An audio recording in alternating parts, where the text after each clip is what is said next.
На База ТВ время новостей. Здравствуйте. Сегодня в выпуске. Руководители организации «Матери Абхазии за мир и социальную справедливость» встретились с матерью бойцов Дади и Мурмана Гварами.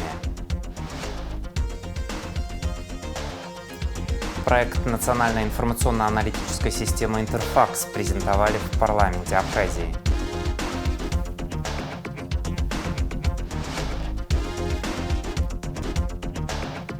Историческое событие для абхазской культуры. Издана книга народного артиста Абхазии, композитора Атара Хунцария «Учебник игры на ферце». О встрече общественного движения «Матери Абхазии за мир и социальную справедливость» с матерью бойцов Дади и Мурмана Гварами. В проекте движения «Сохраняя память», призванном увековечить историю абхазских бойцов, отдавших жизни за свободу Родины, и о многом другом в репортаже Рады Чичава.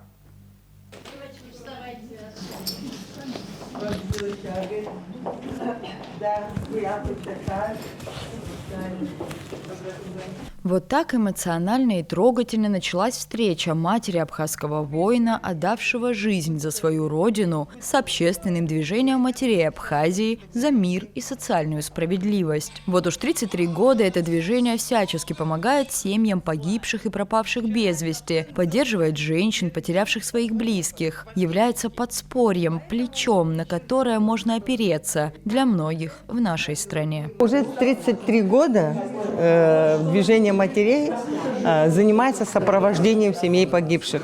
Я где-то даже говорила, что многие пострадавшие в этой войне, которые приходят со своими тревогами, со своими историями о своих погибших, называли мини-реабилитационный кабинет. На самом деле он так. Вы сегодня были свидетелями, как мать, чьи какие-то проблемы были не решены где-то наверху, в вышестоящих инстанциях, она пришла за помощью к нам. Проблема, с которой пришла мать Мурмана и Дади Гварами, легендарных бойцов группы «Дед», касается перезахоронения Дади, кавалера ордена Леона, сложившего голову за свободу своей родины. Вы знаете, что в парке Славы были изначально похоронены те, которые были неопознаны.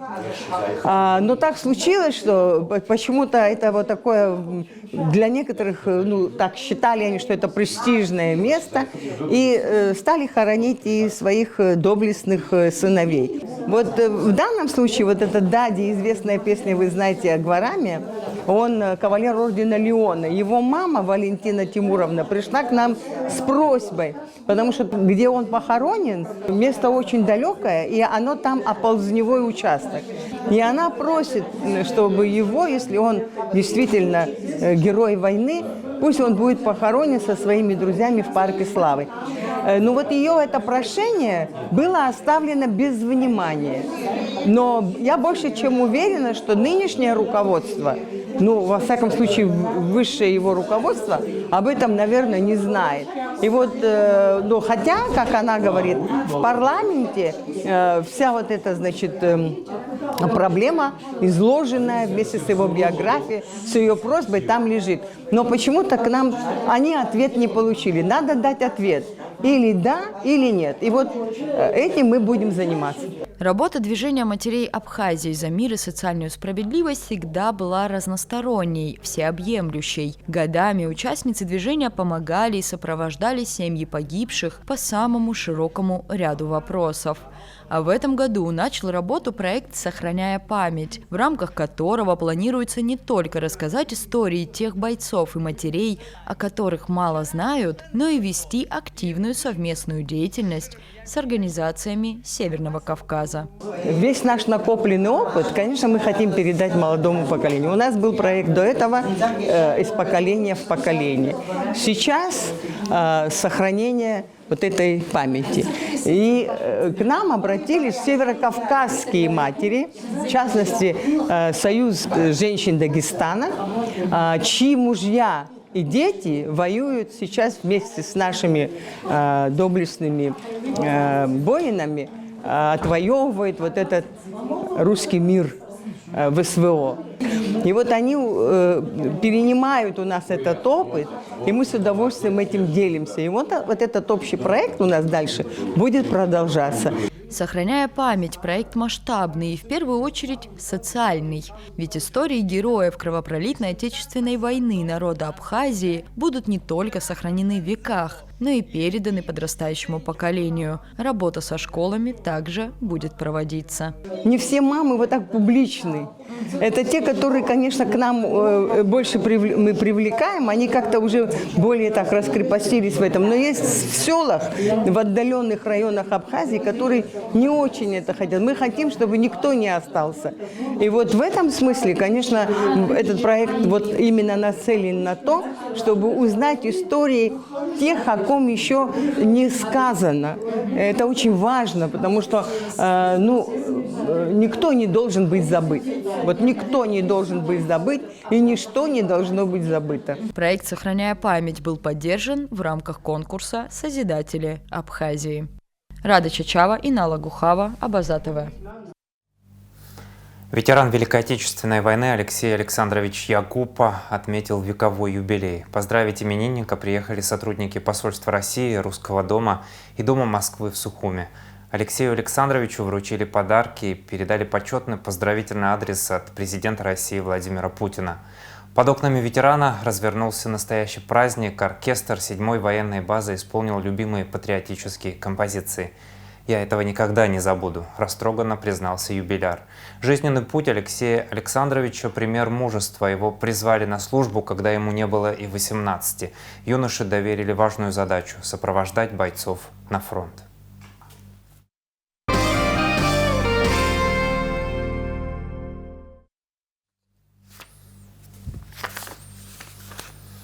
Министр иностранных дел Республики Абхазия Олег Барцец поздравил министра иностранных дел Республики Южная Осетия Ахсара Джиоева с назначением на должность министра. В поздравлении, в частности, говорится: крепкие братские отношения между Республикой Абхазия и Республикой Южная Осетия традиционно остаются на высоком уровне, о чем ярко свидетельствует уровень нашего взаимодействия в ходе рабочего визита делегации Министерства иностранных дел Республики Абхазия. Вместе с тем не сомневаюсь, что базирующиеся на прочной основе взаимоуважения, взаимопонимания и доверия двустороннее абхазо-юго-осетинское союзничество и братство будет крепнуть и в дальнейшем. Олег Барцец пожелал Ахсару Джиоеву благополучия и успехов на ответственном посту. Депутаты собрания Гудаутского района дали согласие на утверждение Астамура Аргун главой администрации Гудаутского района. По результатам тайного голосования 28 депутатов проголосовали «за», 1 против. Представленная президентом кандидатура согласована согласно законодательству республики. Деловую платформу «Интерфакс» презентовали в парламенте Абхазии в рамках расширенного заседания Комитета по экономической политике и реформам. Замгендиректора Георгий Гулия предлагает безвозмездно предоставить инструменты крупнейшей в России независимой платформы для бизнесменов, чтобы создать такую же базу данных в Абхазии. Депутаты и представители исполнительной власти высоко оценили предложение «Интерфакс», но для успешной реализации проекта много еще предстоит сделать. Подробнее Надежда Боровикова. Концепцию создания Абхазской национальной информационно-аналитической системы презентовали представители «Интерфакс» в рамках расширенного заседания Комитета по экономической политике и реформам парламента Абхазии. Председатель комитета Резо Зантари, открывая встречу, отметил, что развитие современной деловой среды и интеграция в международную экономику невозможно без цифровой трансформации государства и бизнеса. В данной связи «Интерфакс» предлагает провести презентацию концепции создания национальной информационно-аналитической системы, созданной на основе официальных источников Республики Абхазия. Данные о компаниях республики будут доступны пользователям цифровых продуктов «Интерфакса» по всему миру, что является немаловажным. Их более 100 тысяч пользователей, что улучшит деловой климат и повысит привлекательность экономики для международных партнеров. Самое главное, информационная система будет создана на серверах, локализованных локализованных на территории Республики Абхазия, без трансграничной передачи данных и без распространения данных персонального характера, что является немаловажным, что, безусловно, обеспечит цифровой и экономический суверенитет республики. Заместитель генерального директора международной информационной группы «Интерфакс» Георгий Гулия рассказал о том, что представляет собой их деловая платформа и как популярна она стала в России. Кроме того, он подчеркнул, что «Интерфакс» готов помочь создать Абхазии аналогичную систему на безвозмездной основе. «Интерфакс» у всех ассоциируется и правильно. Это прежде всего с лентами новостей. Мы так и начинали, как и любое мировое агентство. Мы продавали новости, создавали их. Но сейчас группа «Интерфакс» – это крупнейшая частная, так скажем, IT-компания. У нас работает около 400 программистов, и мы создаем сложнейшие системы, которые… Вот первый наш проект был в России. Сегодня такие системы, как Spark, Scan, X-Compliance, их можно перечислять, необходимы, то есть 80% государственных структур, бизнес-структур, банков пользуются нашими системами, и представить элементарную выдачу кредитов без посыла к нашей системе просто невозможно. К нам обращаются, и мы работаем со странами Ближнего Востока, это с рядом других дружных стран, которые хотят у себя создать такие национальные системы.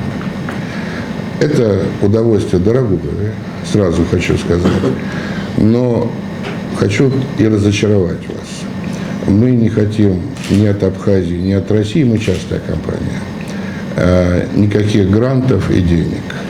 Мы готовы сделать для Абхазии этот проект бесплатно. Более подробную презентацию возможностей деловой платформы «Интерфакс» представила Дарья Мелех, директор по развитию бизнеса в госсекторе и странах ближнего зарубежья группы «Интерфакс». Она подчеркнула, что сегодня система, созданная «Интерфакс», объединяет открытые данные более чем из 100 различных ведомств Российской Федерации. 25 лет назад мы начинали с малого.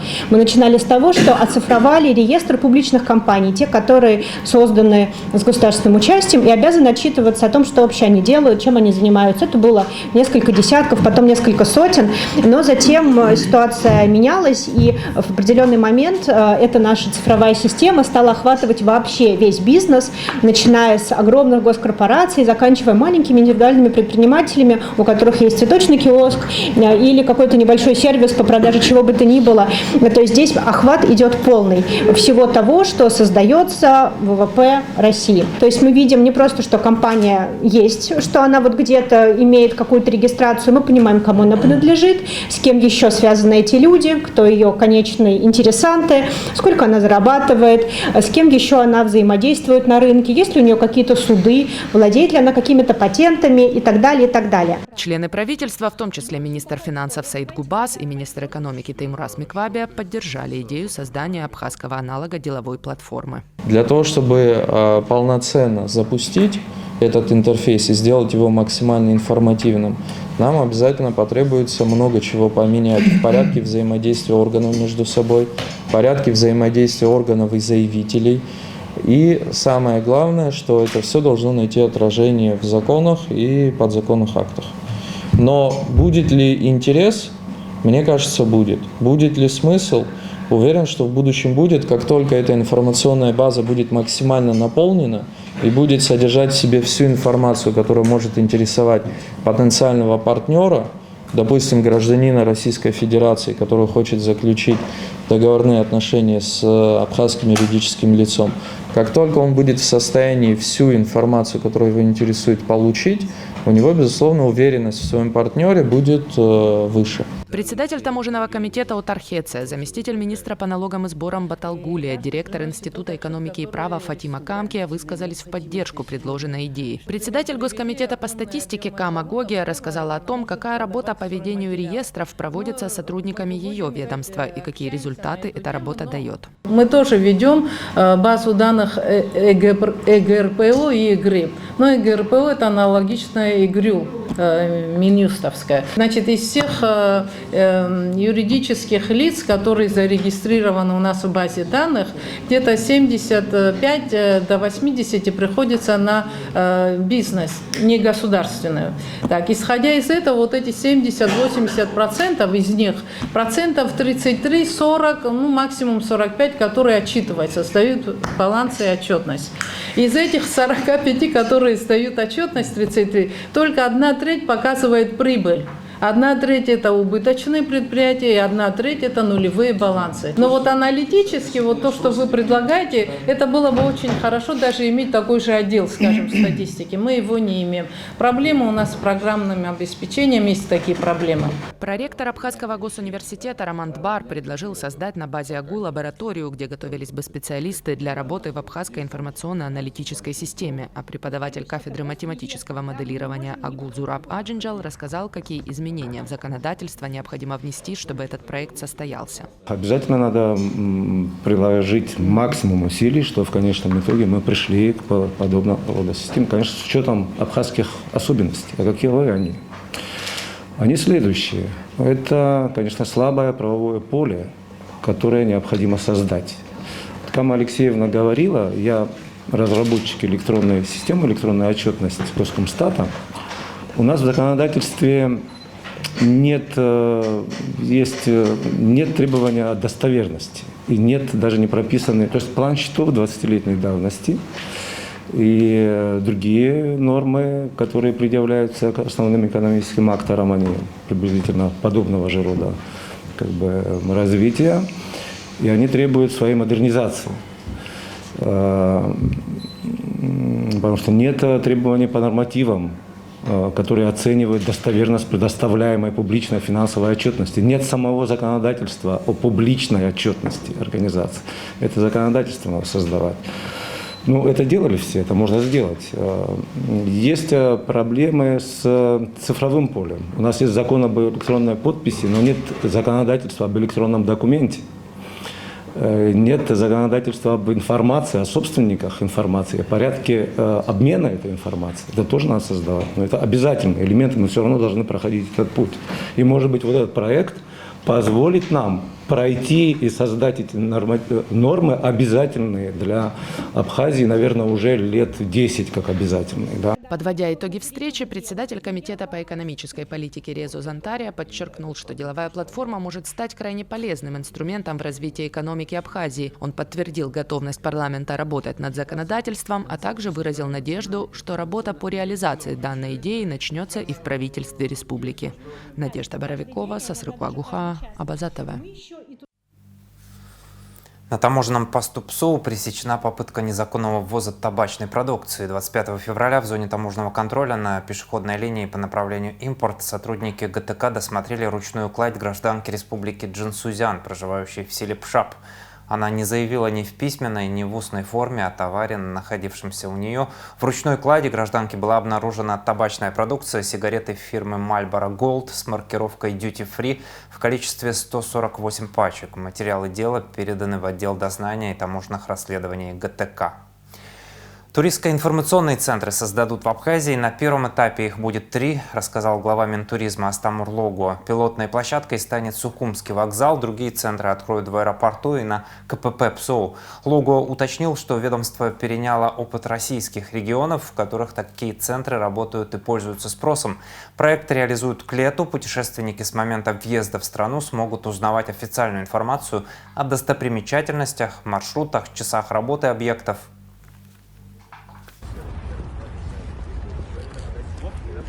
Ну, в первую очередь хочу отметить, что все это в рамках реализации нашей программы Министерства туризма Республики Абхазия, когда мы говорим, что мы собираемся улучшать сервис, улучшать предложения, быть более открытыми и доступными для наших гостей, мы вот решили перенять опыт одного из российских регионов, это как раз Нижегородская область и город Нижний Новгород, и то, как это работает в разных регионах России, нам очень понравилось. Это называется туристско-информационные центры. Мы запланировали таких 3 на сегодняшнем первом этапе, скажем так. Это граница ПСОУ, это наш аэропорт новый и, безусловно, Сухумский вокзал.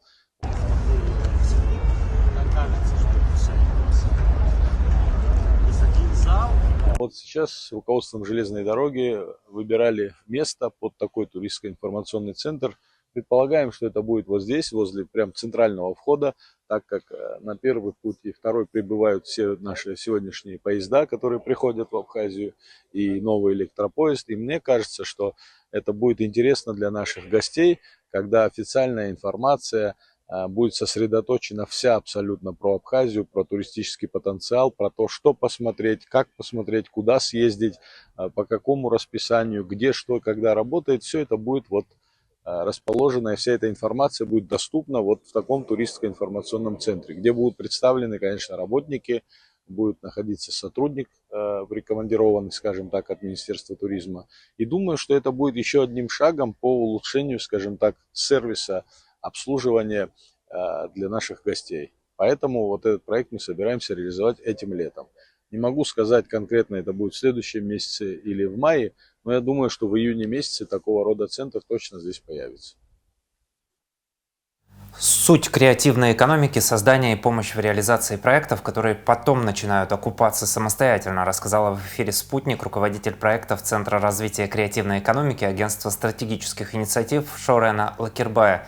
По ее словам, это долгоиграющая история, которая выгодна как предпринимателям, которые реализуют свои идеи, так и государству, которое получает налоги. К креативной экономике, уточнила Лакирбай, относятся многие сферы творчества: мода, кино, анимация, видеоигры, народно-художественные промыслы.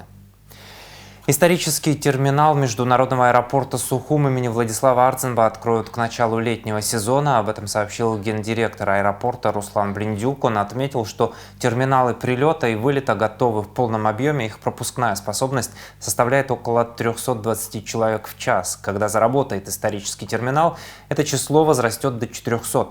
Блиндюк также рассказал о проводимых работах по благоустройству аэропорта. Видео «Спутник Абхазии».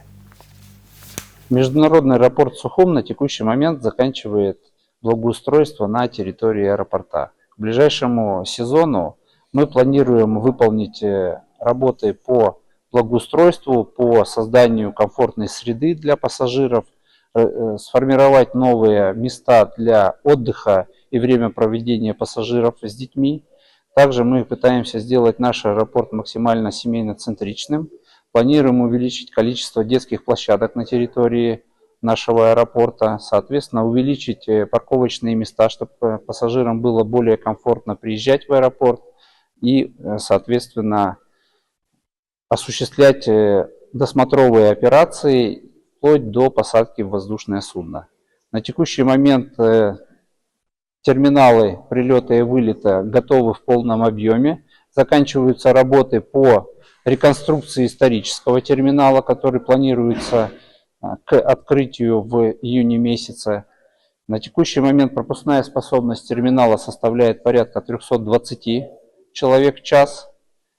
При открытии исторических терминалов все три терминала будут пропускать пассажиров в объеме где-то порядка 400 пассажиров в час. Торжественное мероприятие к 20-летию Гагрского районного телевидения состоялось в Доме культуры имени Томаса Кукоскир. В фойе организовали фотовыставку, посвященную разным этапам работы Гагра ТВ. На фотографиях изображены работники со знаменитыми людьми, которые приезжали в Абхазию, те, кого мы записывали. Также были снимки рабочих моментов, рассказал директор Гагра ТВ Беслан Ампар. Гостям была доступна экспозиция оборудования, с которого начиналась работа районного ТВ: кассеты, видеомагнитофон, микрофон, телесуфлер, петличная система.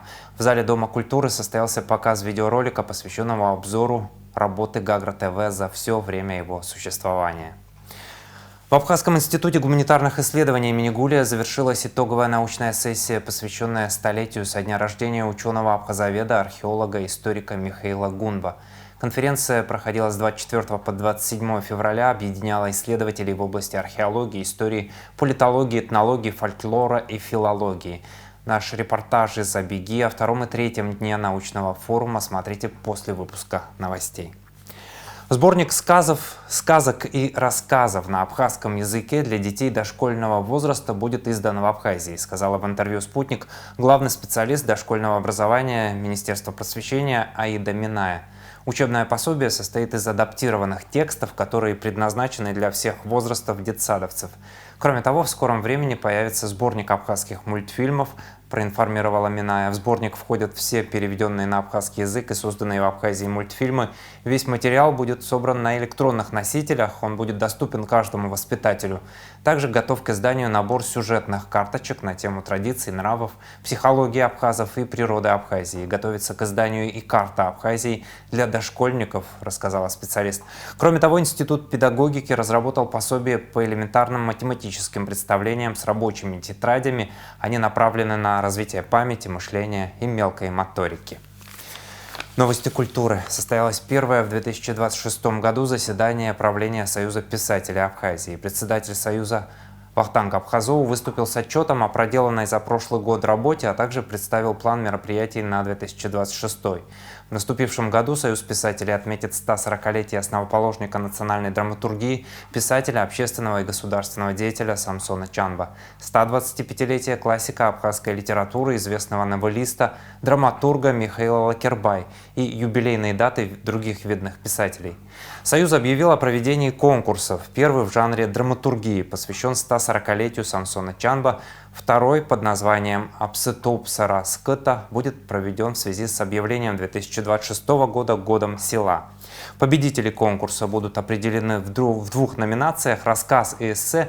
Члены правления одобрили предложение о включении в план ежегодного издания серии «Библиотека Союза писателей Абхазии» сборников стихов, посвященных родине, родному языку Дмитрию Гулия, героям Отечественной войны народа Абхазии. Удостоверение членов Союза писателей вручили Алхасу Аргун, Чамбулу Иншке, Светлане Ладаре, Дмитрию Мушба и Ричарду Чкадо. Диана Хиндба избрана новым председателем Союза художников Абхазии. Выборы прошли на отчетно-выборном собрании организации. Предыдущим председателем Союза художников был народный художник республики Виталий Джения.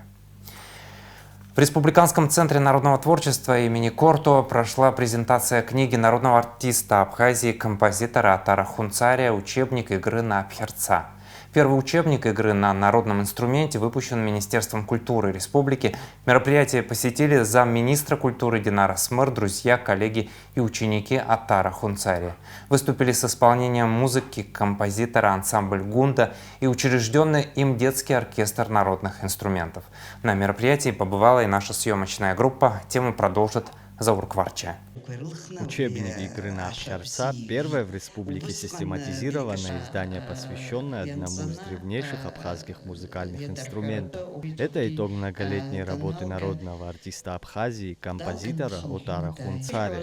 На презентации книги собрались представители Министерства культуры, коллеги, друзья и ученики композитора.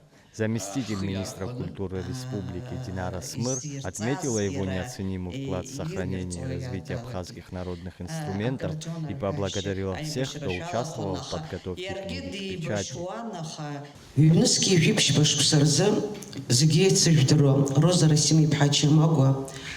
Культура министра и Хазнелгейт набыла и юис Атар Хунцария и Шко. أحورك قلتي يوزر أبري شقو أتجرز أتخرر قشتها خم بدا أبسنا كولتورا مينيسترا يري رازنك يحكو بخيت أتخرر قحمتار قلت زومست أبسنا كولتورا مينيسترا أختلا يتبو بحلاس حرستخو روزا رسيم يبحام أجيبا دود زخلبس إرا وباسكي يتبو بحراس حرستخو أتخرر حستس أريشقو أتجرز أتكست редактор Арда Ашба يتبو بدارتي А музыка редакторча Роза Чемагубха Нинель Бжанебха. Асахья Тыхви Руслан Габлия. А компьютер Экуршею Анжела Китебха. А дизайн Руфина Коцнебха. Заслуженная артистка Абхазии, директор Сухумского государственного училища культуры Сира Авицба назвала выход учебника по-настоящему историческим событием. По ее словам, Хунцария вырос в музыкальной семье, и вся его жизнь была связана с народной музыкой.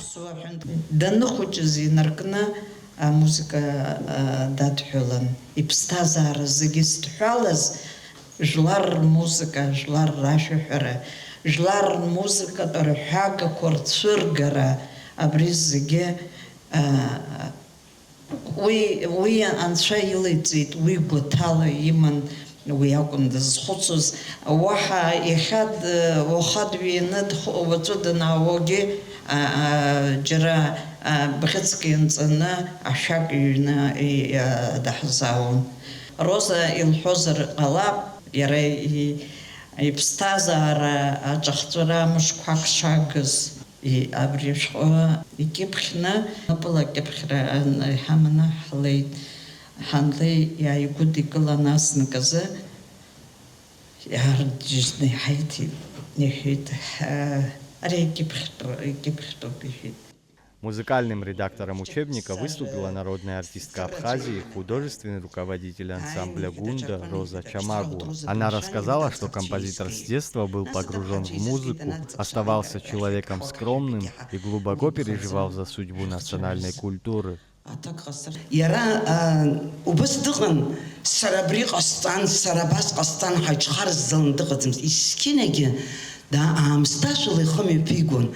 Убри иҳәоныз аҩны данспицундантәи Аҟәа данаауагьы ҳара ҳҟны даангылон. Сара сыҷкәын дыҩнадхьан, егьихын ҳара абри ҭаацәарак реиԥш ҭаацәагьы ҳара ҳҭаацәагьы бзиа ҳаибабон, патоик ҟаҳҵон.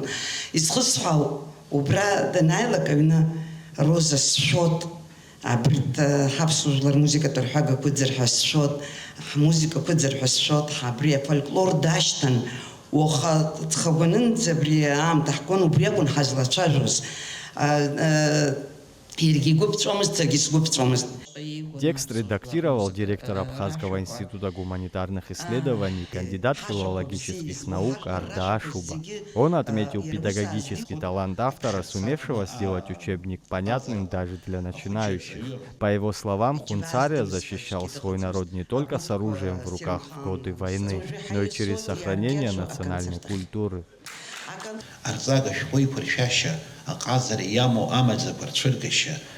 Аҵаҩи аҟази реицәажәара шаҟа знишьаҭахуи, шаҟа бызшәа лыԥшаахаҭахуи ахәыҷы макьана аҟазараҟын имнеиц амаӡақәа ззымдыруа, убри агьама иманы зынзаҵәык шьаҿа ихызгаз ишьҭахьҟа дхьамҵуа идунеи аҟазара иадиҳәаларц азы.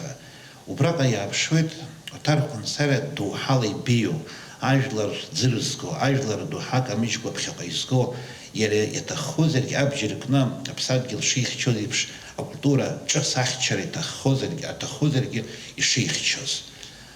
Саԥхьа дгыланы абаҟа еиԥш идуз уаҩык жәлар ркультура еиқәхарц зҭахыз. В издание вошли нотный материал и подробная методика обучения от постановки рук и настройки инструмента до рекомендаций по самостоятельным занятиям. Память композитора почтили и музыкой. Ансамбль «Гунда» исполнил его произведение.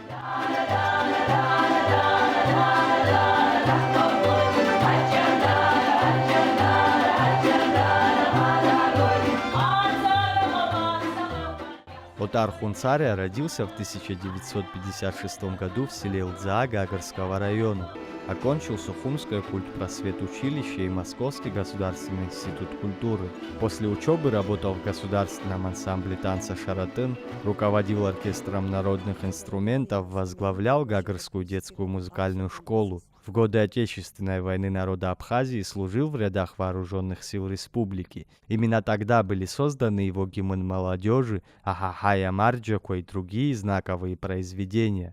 После войны он продолжил активную творческую деятельность, писал музыку, создавал альбомы и мюзиклы, сотрудничал с ведущими коллективами страны. В 2007 году ему было присвоено звание народного артиста Абхазии. Композитор ушел из жизни в 2016 году. Его имя сегодня носит Государственный оркестр народных инструментов. Заур Кварча, Владимир Капуза, Абаза ТВ.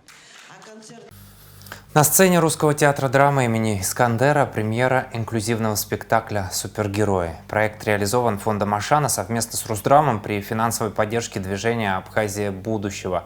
В основе постановки реальная история мальчика с ОВЗ, рассказанная его матерью.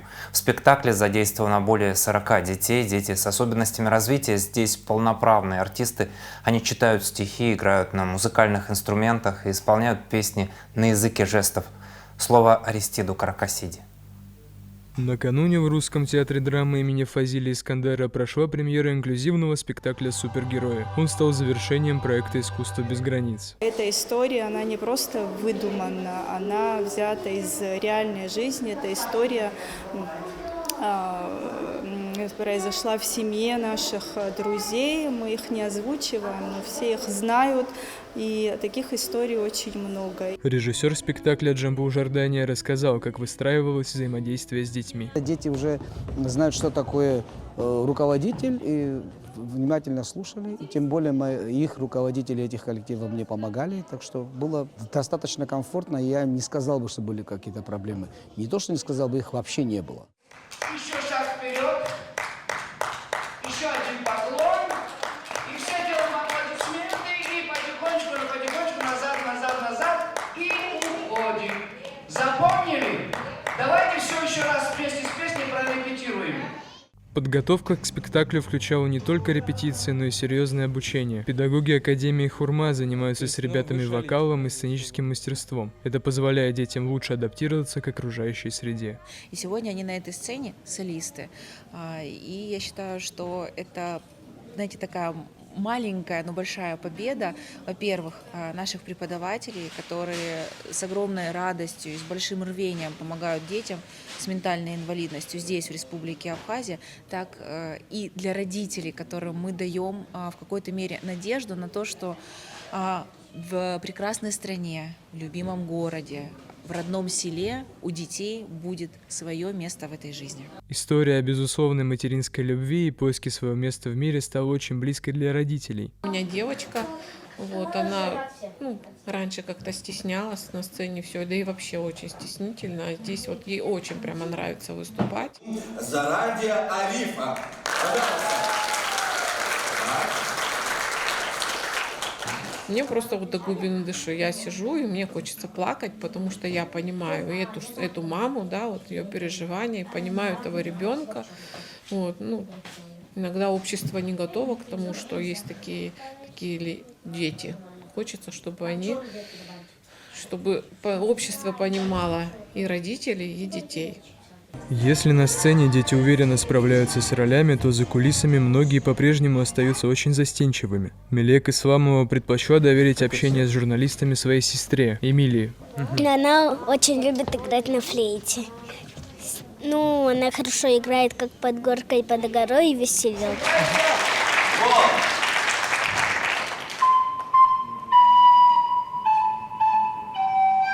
Еще у нее красивая флейта. Каждый день занимается почти год. Когда она уезжала на операцию, я очень боялась за нее, плакала. Я переживала за нее, и у нее на левой ноге швы. Ей зашили этим. И скоро она будет ходить, как я. Саманта Возба рассказала, что больше всего ей нравится делать на сцене. Тебе что нравится больше, петь или говорить слова? Петь.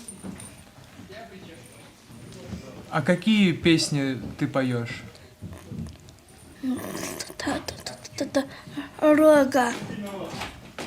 Дорогою добра. Дорога добра. Посетай Абхазия. Проект «Искусство без границ» доказал, на сцене и в жизни нет разделения на особенных и обычных. Это такие же люди со своими чувствами и талантами. Арестит Каракасиди, Евгений Сильченко, Абаза ТВ. Проект продовольственной и сельскохозяйственной организации ООН ФАО с марта 2025 года поддерживает женщин-фермеров в республике. Он охватывает два направления – молочное производство и переработку фруктов и овощей. Фермеры получают оборудование и обучаются современным сельскохозяйственным практикам для повышения доходов и устойчивости. Созданы полевые школы фермеров, где более 120 женщин освоили технологии молочного производства и получили оборудование для мелкомасштабного производства. Также начнется работа над переработкой сельскохозяйственной продукции, включая создание демонстрационных участков для выращивания овощей и обучение методам устойчивого агропроизводства.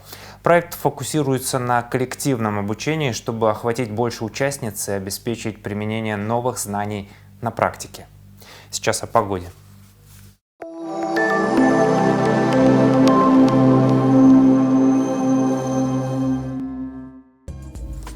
пятницу 27 февраля в Абхазии облачно, до второй половины дня дождь разной интенсивности и продолжительности, местами туман. Атмосферное давление 760 мм ртутного столба, ветер слабый и умеренный, температура воздуха ночью от 0 до 5, днем от 3 до 8 градусов. Температура морской воды 9 градусов, волнение морской воды значительное, относительная влажность воздуха от 70 до 90%.